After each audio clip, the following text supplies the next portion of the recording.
हर जगह है भगवान। अब आया प्रहलाद को बड़ा भाषण दिए जा रहा है। जब तेरा भगवान हर जगह है तो बता क्या इस खंबे में भी तेरा भगवान है? प्रहलाद जी ने कहा हाँ पिताजी, ये खंबे में भी भगवान है। अब तो क्या था, जो सुना खंबे में भी भगवान है, उठाया गदा और खंबे पर प्रहार करने लगा। जैसे ही खंबे पर प्रहार किया, अब खंबे में तो भगवान थे नहीं। कहां खंबे में भगवान रहेंगे भला? खंबे में भगवान थे नहीं। और जैसे खंबे पर प्रहार किया, खंबा फूटा और भगवान को लगा अगर मैं खंबे में से नहीं निकलूंगा तो मेरे भक्त की बात झूठी हो जाएगी। भक्त ने बिना विचारे कह दिया खंबे में भी भगवान है। और भक्त की लाज बचाने के लिए कहते हैं भगवान खंबे को फाड़ करके नरसिंह बन करके प्रकट हो जाते हैं। बोलिए नरसिंह भगवान की जय। खंबे से नरसिंह भगवान प्रकट हो गए। बड़ा विकराल स्वरूप है भगवान का। नीचे का पूरा शरीर जो है मनुष्य का, नर का, और मुख जो है शेर का। बड़े बड़े नाखून भगवान के, लाल लाल आंखें, और बड़ा भयंकर स्वरूप में भगवान जैसे ही नरसिंह बनकर के प्रकट हुए ना, थोड़ी देर के लिए तो हिरण्यकश्यप को भी घबरा गया, कांपने लगा और जान बचाने के लिए भागने लगा। जैसे भागने लगा तो भगवान ने बालों को पकड़ा और घसीटते भगवान बीच दहली के ऊपर लेकर के आए। और बीच दहली पर ला करके भगवान ने हिरण्यकश्यप को अपने दोनों पांव के ऊपर रखा और कहा दुष्ट मैं तुझे मारूंगा। हिरण्यकश्यप ने कहा तुम मारोगे पर मैं मरूंगा तब तो मैं मरूंगा ही नहीं। मैं क्यों नहीं मरूंगा? बोले मुझे वरदान है मैं दिन में मरूं ना रात में मरूं। भगवान ने कहा आंख खोल करके देख, दिन है ना रात है, शाम का समय है। बोले मैं फिर भी नहीं मरूंगा, मुझे वरदान है अस्त्र से मरूं ना शस्त्र से मरूं। भगवान ने कहा तुझे मारने के लिए अस्त्र शस्त्र की जरूरत नहीं है, जो नापुने काफी है, नापुने में जैसे आराम हो जाएगा। बोले मैं फिर भी नहीं मरूंगा। क्यों? मुझे वरदान है पृथ्वी पर मरूं ना आकाश में मरूं। भगवान ने कहा आंख खोल करके देख, पृथ्वी पे है ना आकाश में है, पांव पे अथवा लटक रहा है बीच में, अभी भी नहीं मरूंगा। मुझे वरदान है स्त्री से मरूं ना पुरुष से। बोले मैं स्त्री दिख रहा हूं तुझे? बोले नहीं। पुरुष? बोले आधे आधे हो, आधे पशु हो और आधे नर हो। मैं फिर भी नहीं मरूंगा। बोले क्यों? मुझे वरदान है 12 महीने में कभी न मरूं। भगवान ने कहा 12 महीना पहले होते थे, आजकल 13 होने लगे हैं।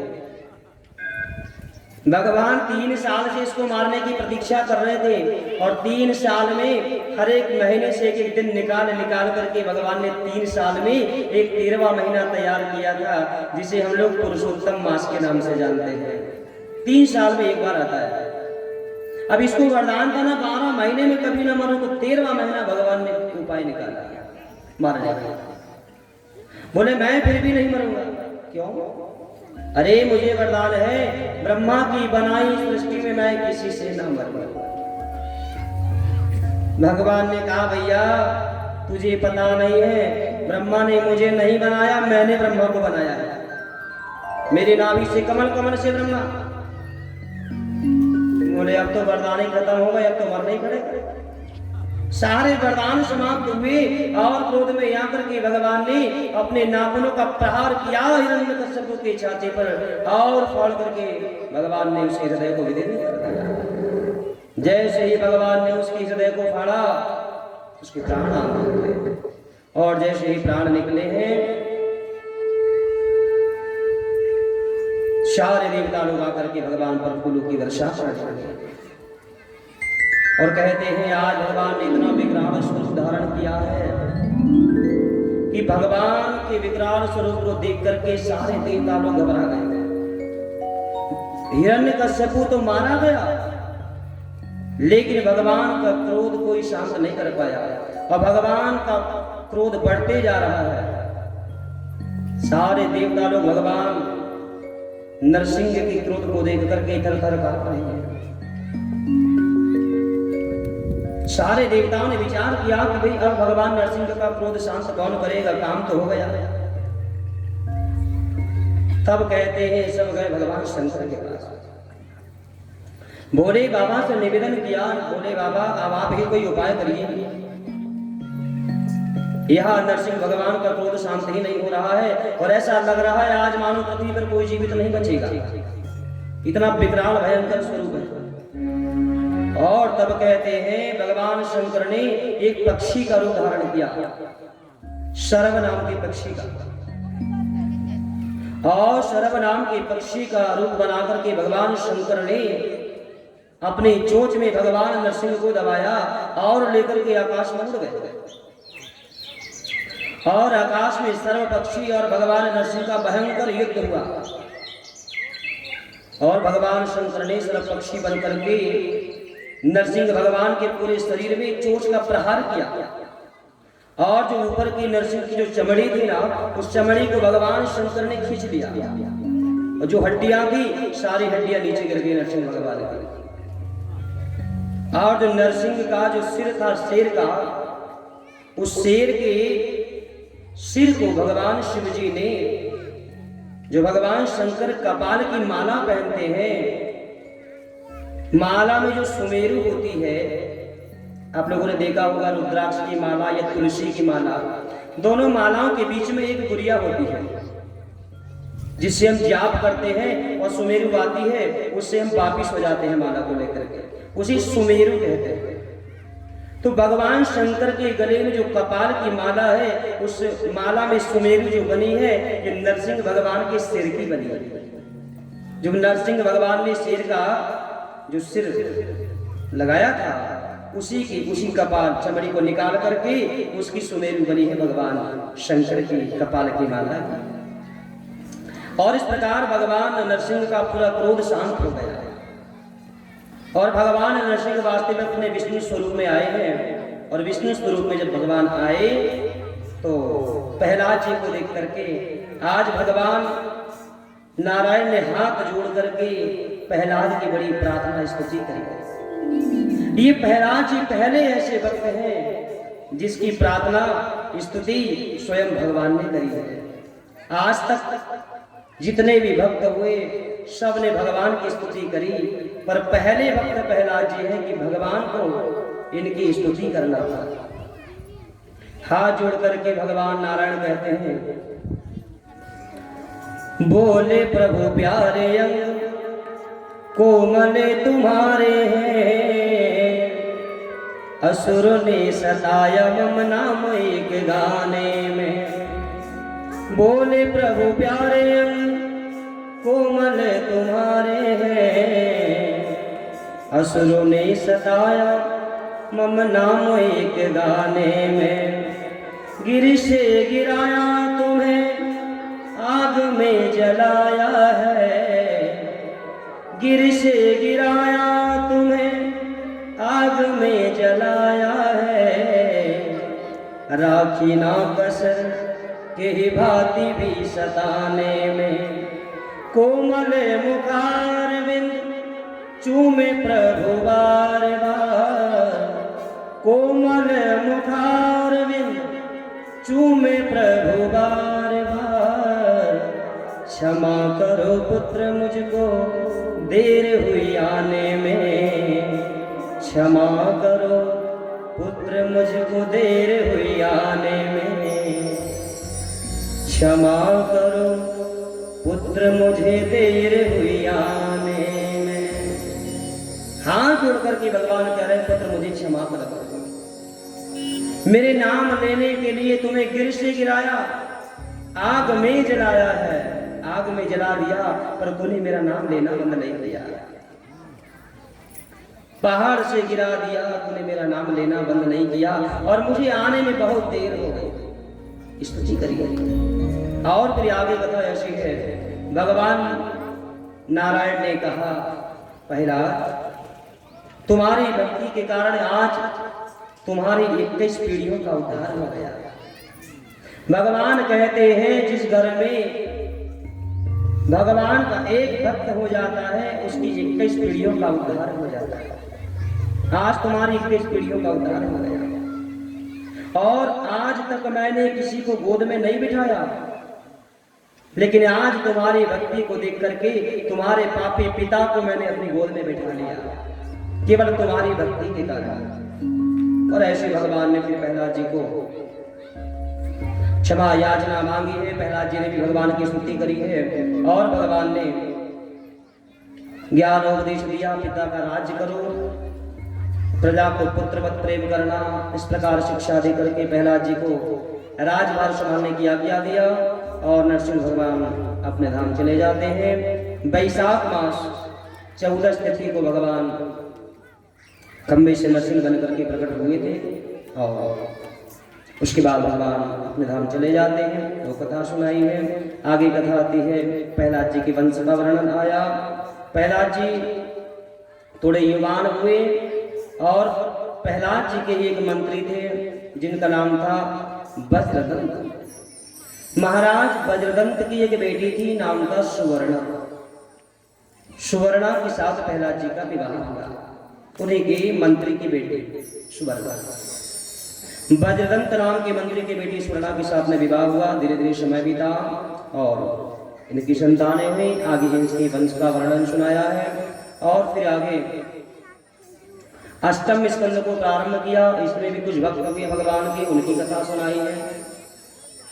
एक गजग्राह की कथा आती है। कथा आप लोग जानते हैं। गज माने हाथी, ग्राह माने मगर। मगर का पांव पकड़कर, मगर ने हाथी का पांव पकड़ करके खींचा, युद्ध हुआ। और जब हाथी ने भगवान को आवाज लगाई तो भगवान ने चक्र से मगर का सिर काट करके हाथी का उद्धार किया है। और हाथी ने जिन श्लोकों में भगवान की स्तुति करी है उसे गजेंद्र मोक्ष के नाम से हम लोग जानते हैं। जो नित्य प्रति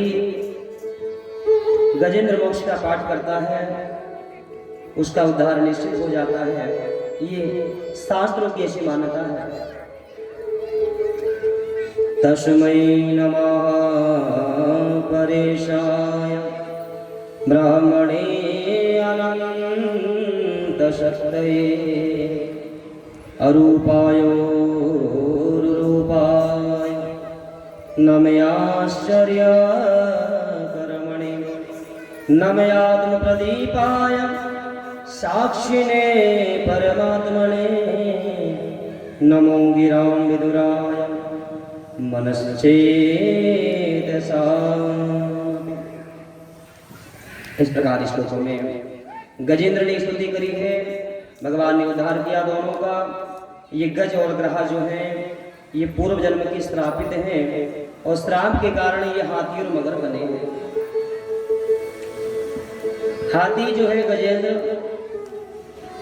ये पूर्व जन्म में द्रविड़ देश का राजा, नाम है इंद्रद्युम्न। घर परिवार से त्याग करके एक बार मलय पर्वत पर गया और मलय पर्वत पर रह करके भगवान का भजन करने लगा। कुछ समय के बाद अगस्त ऋषि वहां से निकले और राजा इंद्रद्युम्न ने खड़े होकर के उन्हें प्रणाम नहीं किया। इस बात का अगस्त बाबा को बहुत क्रोध आया कि हाथी के समान बैठा है, एक संत महात्मा को प्रणाम नहीं कर सकता, श्राप देते हैं हाथी ही हो जाएगा। क्षमा मांगी तो कहा जब कोई मगर तेरा पांव पकड़ करके खींचेगा 1000 वर्ष तक तेरा पानी में युद्ध चलेगा और 1000 वर्ष के बाद भगवान नारायण हरि रूप में अवतार लेकर के तुम्हारा उद्धार करेंगे। मगर जो है पूर्व जन्म में होहू नाम का गंधर्व था। इसकी एक आदत थी, किसी को भी देख करके हंसा करता। ये 2 भाई थे, एक का नाम था हाहा और दूसरे का होहू। अच्छा, नाम क्यों पड़ा इनका हाहा और होहू? इनका काम ही था जिसको भी देखा और बस हाहा होहू करके हंसने लग जाते। इनका नाम ही पड़ गया हाहा और होहू। हंसने का काम, हंसी मजाक लाएगा। एक बार वो नाम के गंधर्व ने एक देवल नाम के ऋषि को स्नान करते देखा और ये पानी में अंदर ही अंदर मगर के समान गया और देवल ऋषि के पांव को पकड़ करके खींचने लगा। देवल ऋषि को लगा किसी मगर ने मेरा पांव पकड़ लिया है, झट फटाकर के पानी में गिर पड़े और थोड़ी देर बाद में ये उठ करके हंसने लगा। तो देवल ऋषि को क्रोध आ गया, मगर के समान तूने मेरा पांव पकड़ा है, मैं श्राप देता हूं आज से तू मगर ही हो जाएगा। सारा अभिमान नष्ट हो गया, क्षमा मांगने लगा तो कहा कि भगवान हरि रूप में आकर के तेरा उद्धार करेंगे। आज वही हुहु नाम का गंधर्व देवल ऋषि के श्राप से मगर बना और आज दोनों का भगवान ने हरि रूप में अवतार लेकर के उद्धार किया। उसके बाद अष्टम स्कंद में ही समुद्र मंथन की कथा आती है। समुद्र मंथन भगवान ने कराया। अच्छा, समुद्र मंथन क्यों हुआ? समुद्र मंथन करने का कारण क्या है?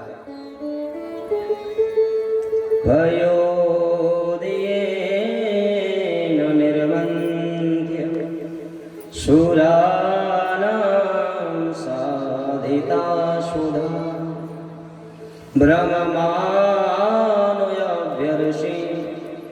घृतः कूर्मरूपेण मन्दरा यथा भगवता ब्रह्माणमथिता क्षीरसागरा यदार्थवा यदस्याद्रि ददारं गुजरात्मना। भगवान ने समुद्र का मंथन इसलिए कराया कि समुद्र में जो स्वर्ग लोक में जितनी भी वस्तुएं थी, एक बार ये सारी वस्तुएं समुद्र में डूब गई। डूबी क्यों? क्योंकि महाराज इंद्र को थोड़ा अभिमान आ गया। अभिमान किस बात का आया? हम स्वर्ग के राजा हैं और ये स्वर्ग की संपत्ति का जब इनको अहंकार आया ना, तो ये किसी का भी अपमान करने लगे। एक बार ऐरावत हाथी पर बैठकर घूम रहे थे, रास्ते में दुर्वासा ऋषि मिले। तो दुर्वासा जी को लगा देवों के राजा इंद्र, और चलो रास्ते में मिल गए हैं तो क्यों ना मैं इनका स्वागत करूं। एक कमल के फूलों की माला दुर्वासा ऋषि ने इंद्र महाराज को पहनाई। अब इंद्र महाराज को कमल के फूलों की माला पहनाई तो इन्हें तो अभिमान था, हम हीरे मोती की माला पहनने वाले और कहां बाबा फूल की माला पहना रहा है। माला को निकाली और माला निकालकर हाथी की सूंड में डाल दिया। हाथी ने थोड़ी देर माला को खेला खेला और पैरों से उसको कुचल दिया। सारी पंखुड़ी गिर गई कमल की और दुर्वासा ऋषि अभी देख ही रहे थे। और बाबा तुलसी मानस में कहते हैं ना, नहीं को अस जन्मा जगमा, नहीं को अस जन्मा जगमा, नहीं को अस जन्मा जगमा, नहीं को अस जन्मा जगमा, प्रभुता पावे जाहि मंदनारी, प्रभुता पावे जाहि मंदनारी। श्री राम जय राम, जय जय राम, श्री राम जय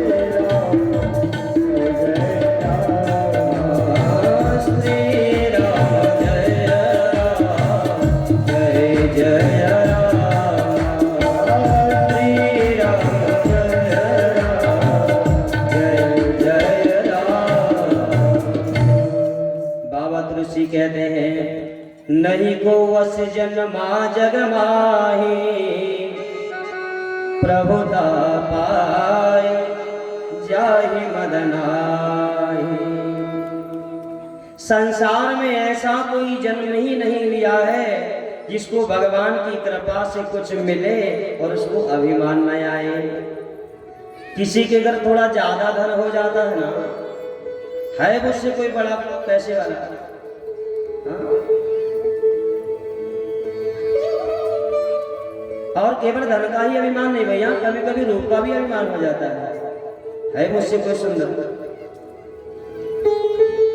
लेकिन गजब की बात है जिस सुंदरता को वो जीवन भर अभिमान करता है ना, और जब ये शरीर नष्ट हो जाता है और जब उस शरीर को जलाया जाता है ना, तब वो शरीर को देख नहीं पाता है कि जिस सुंदर अभिमान का तो इतना घमंड कर रहा था, आज देख वही खाक हो गया जल करके। किसी को धन का अभिमान है, किसी को रूप का अभिमान है, किसी को बल का अहंकार है। भगवान की कृपा से कुछ मिले और अभिमान न आए, ये हो ही नहीं सकता। आज इंद्र को अभिमान आया, और अभिमान किस बात का? धन का। और याद रखना, प्रभु कृपा से कुछ मिला और अगर तुम्हें अभिमान आ गया तो समझ लीजिए कि विनाश का समय प्रारंभ हो गया, क्योंकि हमारा अभिमान ही हमारे विनाश का कारण है। इस संसार में कोई भी व्यक्ति अमर नहीं है, हर एक वस्तु नाशवान है, हर एक चीज का अंत होना है, नाशवान है सब। आज इंद्र को अभिमान इस बात का जब आया कि मैं स्वर्ग का राजा, हीरे मोती की माला पहनने वाला, और कहते हैं कमल के फूल की माला को उतार कर हाथी की सूंड में डाला और हाथी ने उस पैर में कुचल करके माला को तोड़ दिया। ये देख करके दुर्वासा को बड़ा क्रोध आया।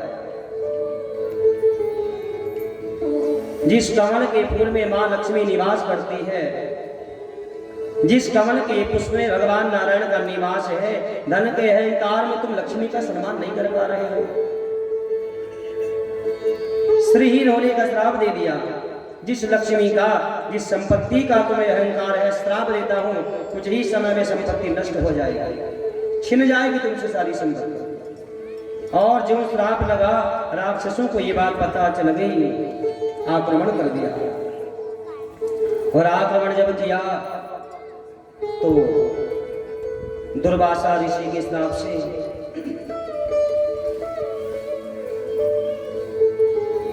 देवताओं की पराजय हो गई, हार गए देवता।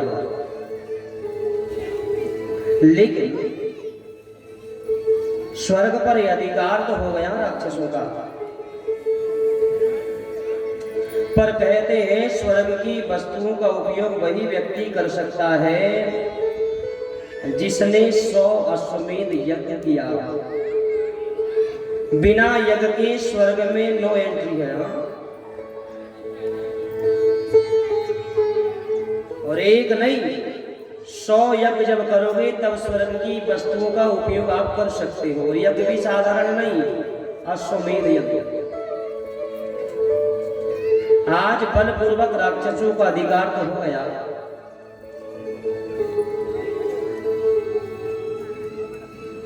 लेकिन जैसे ही जाकर के स्वर्ग पर बैठने लगे, स्वर्ग की वस्तुओं का उपयोग करने लगे, अपने आप ही स्वर्ग की वस्तुएं समुद्र में डूब गई, क्योंकि इन्होंने 100 यज्ञ नहीं किया था। पर अनाधिकारी है, इसलिए सारी वस्तुएं समुद्र में डूब गई। और इन्हीं सब वस्तुओं को वापस निकालने के लिए समुद्र का मंत्र भगवान नारायण ने कराया।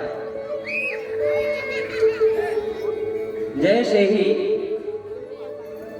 समुद्र मंथन की बात आई तो भगवान ने देवताओं को कहा, देखो समुद्र मंथन अकेले से हो नहीं सकता, क्योंकि केवल अकेले देवता करेंगे तो राक्षस लोग विघ्न डालेंगे,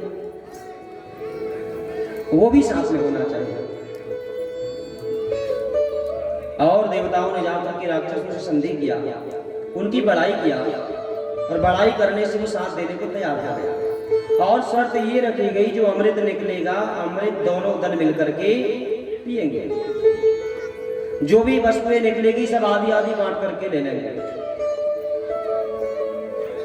और इस समझौते के साथ समुद्र मंथन का कार्य प्रारंभ हुआ। मंदराचल पर्वत की मथानी बनाई गई। अब पर्वत की मथानी बन गई, पर इतनी लंबी चौड़ी रस्सी लाए कहां से हुई? अच्छा, मंथन का मतलब समझते हो आप लोग? मंथन का मतलब क्या होता है? आप लोगों के इधर दही मही होता है? दही होता है? तो जो दही का मंथन हम करते हैं ना, बस वैसे ही मंथन हुआ समुद्र मंथन, समुद्र का। तो जो माताएं दही में वो लकड़ी लगाती है मंथन के लिए, उसको क्या बोलते हैं बीच में? हाँ? मथानी, रई। तो रई एक लकड़ी की रई होती है और उसमें एक रस्सी लगाई जाती है और रस्सी लगा करके ऐसे उसको घिसा जाता है, उससे मंथन होता है। 4 हाथ की रई के लिए कम से कम 4-5 हाथ की रस्सी भी लगती है।